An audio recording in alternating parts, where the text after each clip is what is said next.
A finales de la Edad Media y principios de la Edad Moderna, la fe cristiana estaba dominada por la Iglesia Católica Romana. Los dogmas y normas de la Iglesia dirigían las vidas de las personas que veían a Dios como una figura crítica que nunca dejaba que un error quedara impune. Muchas injusticias y abusos se hacían evidentes día a día y en todas partes del mundo.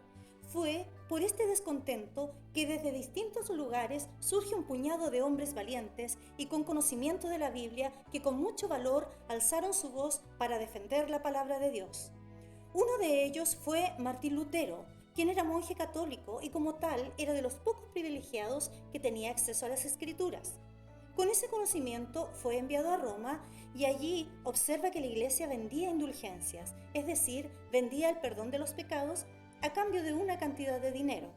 Además, observa que eventos sin explicación como tragedias personales, malas cosechas o incluso guerras eran vistas con frecuencia como consecuencias de la brujería o de algún acto de maldad de algunas personas que recibían terribles castigos e incluso sin más eran quemados en la hoguera. El monje Martín Lutero solo quería discutir los problemas que veía la Iglesia Católica, pero lo que pasó en Wittenberg el 31 de octubre de 1517 cambiaría para siempre Alemania, Europa y el resto del mundo cristiano. Mi nombre es Martín Lutero. Por la gracia de Dios, he sido educado como monje católico, dedicándome a la palabra de Dios, que está en la Biblia. Por decisión de mis superiores, fui enviado a Roma. Allí pude ver tremendo contraste que existe entre lo que está en la Biblia y lo que dice la Iglesia. He sido testigo de cómo se les engaña, intentando comprar indulgencias, el perdón de la vida eterna, la fe y la gracia. Esto no está bien. La palabra de Dios no se compara. En este lugar, la iglesia de Wittenberg, a 31 de octubre de Dios de 1517, dejo estas 95 tesis para que haya reflexión de lo que están pensando.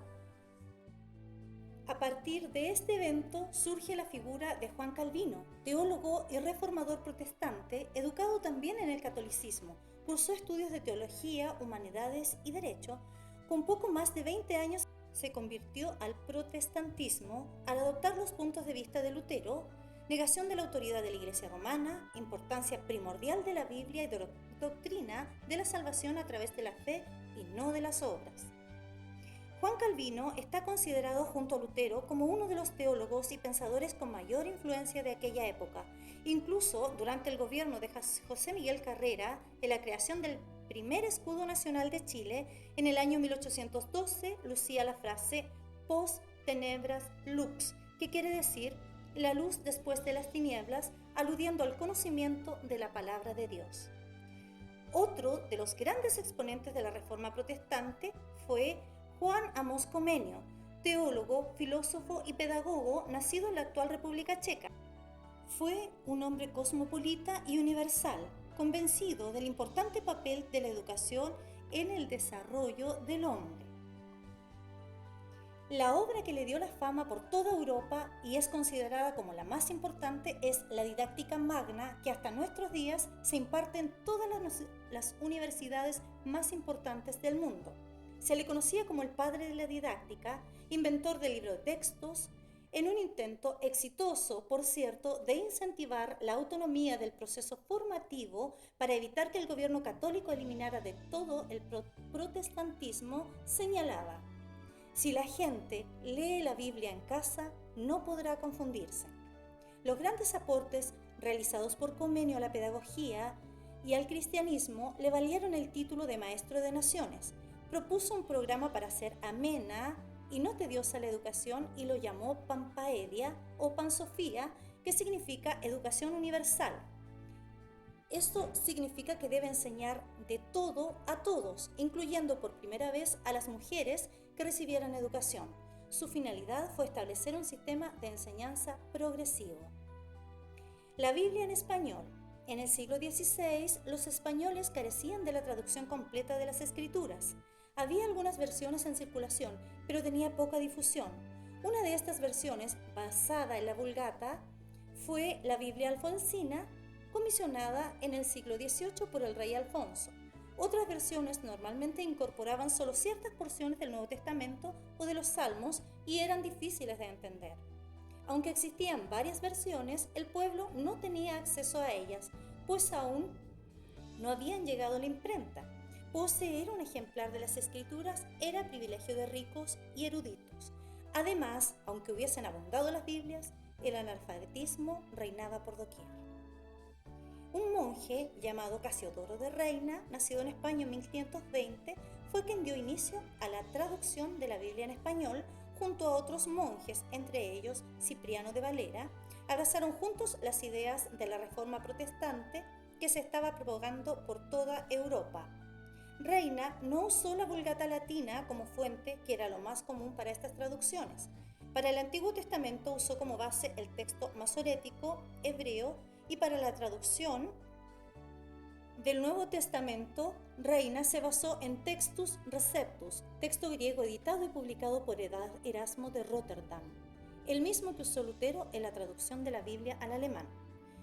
Luego de sortear un sinnúmero de inconvenientes, acusaciones y persecuciones, el 24 de junio de 1569, la obra culminó con la impresión de 2.600 ejemplares. La llamaron la Biblia del Oso.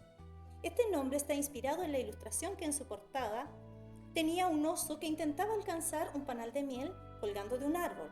Se colocó esta ilustración, el logotipo del impresor bárbaro Matías Apiarius, para evitar el uso de íconos religiosos, ya que en aquel tiempo estaba prohibida y penada por la ley cualquier traducción de la Biblia a otras lenguas. Otro de los grandes exponentes de la Reforma fue David Trumbull. Fue ministro religioso de la Iglesia Congregacionista estadounidense, enviado como misionero a Chile el 25 de diciembre de 1845, siendo fundador de diversas denominaciones protestantes en este país. Entre ellas la Iglesia Presbiteriana de Chile, la primera iglesia protestante chilena. Llegó a nuestro país con una clara misión: dar a conocer la palabra de Dios. Por aquel entonces estaba prohibido cualquier tipo de reunión para hablar de la Biblia. Nadie tenía acceso a ella, solo era privilegio del clérigo. Nadie no sabían ni leer ni comprender la Biblia. La ley establecía que en tierra chilena nadie que no fuese católico podía hablar de Dios. Trumbull, hombre muy inteligente, no quiso infringir la ley y decidió predicar usando un barril de agua como púlpito a bordo del barco Mississippi ante 20 personas angloparlantes. He sido llamado para dar a conocer la palabra de Dios. Y nuestro Padre ha decidido que llegue a tierras chilenas en tiempo de Navidad. Es preciso el momento para anunciar al mundo la palabra de Dios. Hasta ahora, todas las misas son hechas en latín. La gente no sabe el contenido de la Biblia, porque además solo están en poder de los monjes y autoridades católicas.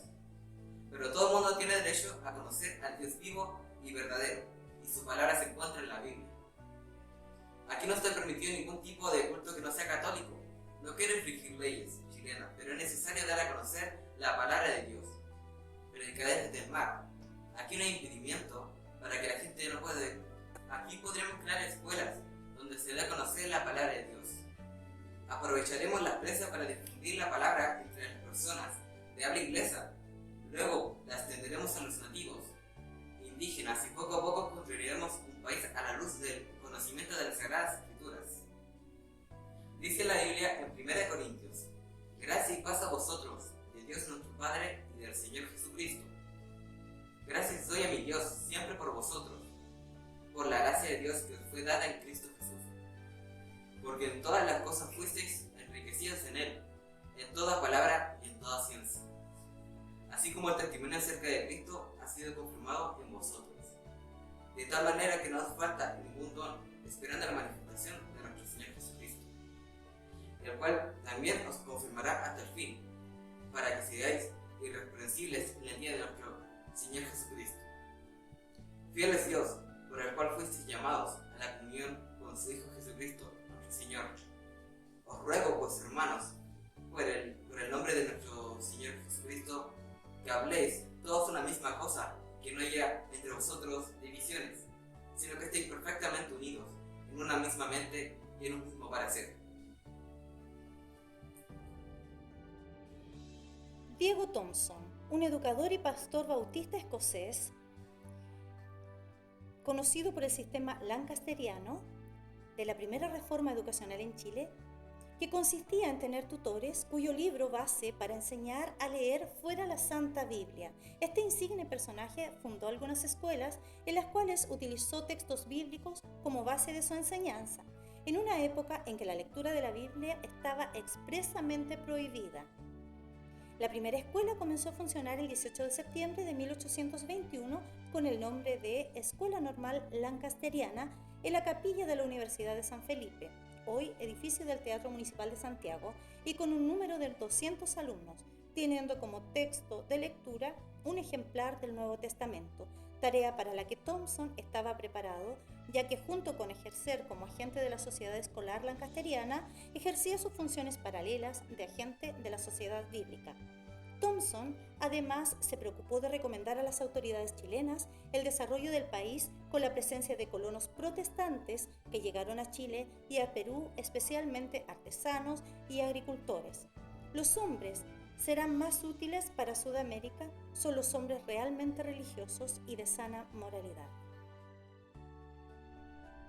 Mi nombre es Diego Thompson y por voluntad de Dios he aprendido varios idiomas y recorrido distintos países para predicar el Evangelio. Y hoy he sido llamado por Fernando O'Higgins Riquelme, el director supremo de Chile, para enseñarles a los niños la Biblia, para que ellos aprendan a leer y a escribir con las mismas letras que yo les voy a enseñar. Y aquí ellos no conocen la palabra de Dios, no existen donde pueden reunirse para hablar de Él. Las personas que no sean católicas no pueden casarse ni los pueden sepultar, solo porque no son católicos, y los que fallecen son lanzados a fosas comunes. Es tiempo de crear escuelas y de difundir la palabra de Dios, y se me ha dado un lugar en la Universidad de San Felipe. Desde allí comenzaremos un nuevo ministerio en Chile con la ayuda de Dios. El 31 de mayo de 1822, antes de que Thompson se fuera de Chile, O'Higgins le otorgó la ciudadanía chilena por sus aportes. La historia del protestantismo chileno siempre tiene como base la predicación callejera, la Biblia Valera y el hombre que con el favor de Dios lo hizo todo. Pero, ¿quién fue el primero en pregonar en veredas y vallados de Chile y proclamar la palabra de Dios? ¿Quién fue el primero que con voz alta predicó las estaciones de los ferrocarriles de Chile? Se llama Juan Bautista Canut de Bon. El pastor Canut de Bon nació en Valencia. Era el menor de 5 hermanos. A temprana edad los jesuitas le dieron a Canut de Bon el trabajo de fabricar sastres para los sacerdotes. En 1870 fue enviado junto a otros miembros de la orden a la misión chileno-paraguaya que los jesuitas españoles mantenían en territorios de Chile, Argentina, Uruguay y Paraguay. En Argentina fue otra vez más ordenado a la región y al borde del lomo de burro atravesó la cordillera que se llama de los Andes, la única vía disponible con destino a Valparaíso. Ya en Chile se integró a una residencia para misioneros jesuitas. Pese a toda su formación católica, él tuvo su primer encuentro con la palabra de Dios en una estación de trenes.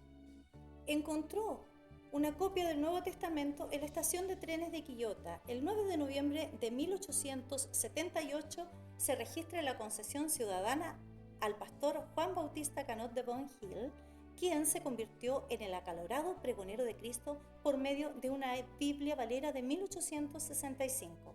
Mientras que la presencia de presbiterianos norteamericanos era tolerada por la Iglesia romana que dirigía el gobierno de la región, la irrupción de un predicador local recientemente convertido provocó resistencia inmediata. Canut de Bon comenzó a predicar en contra de los abusos y pecados de la Iglesia romana. Las quejas que tenían los sacerdotes provocaron que los misioneros presbiterianos le quitaran la licencia como predicador. La persecución continuaba. Aún predicando en el ámbito privado, en las casas particulares, veían con malas palabras y le lanzaban piedras. Canut se hizo más famoso aún cuando comenzó a predicar al borde de las estaciones de ferrocarriles y en los coches de trenes durante los viajes. Con voz poderosa comenzaba a decir: voy a deciros una maravillosa historia. La palabra de Dios dice, Juan 1:8, no era él la luz, sino para que diese testimonio de la luz. Por la mañana salgo todos los días a las 6 de la mañana y hablo con todos los que me encuentro en la calle. Y entro en todas las casas que puedo a leer la palabra de Dios.